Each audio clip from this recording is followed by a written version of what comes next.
Weisheit tiefen See.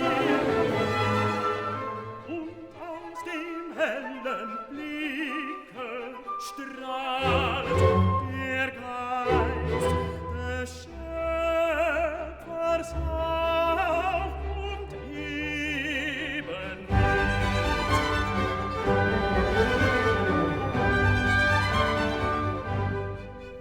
Und aus dem hellen Blicke strahlt der Geist des Schöpfers auf und Ebenbild.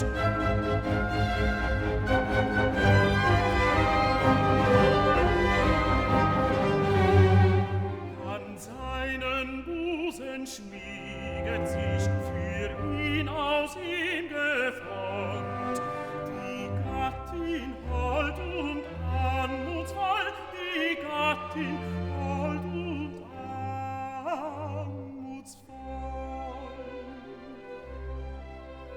In froher Unschuld lächelt sie, des Frühlings reizend Bild. Im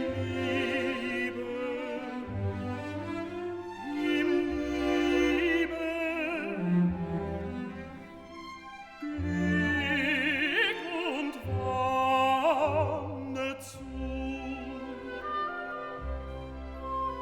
In froher Unschuld lächelt sie,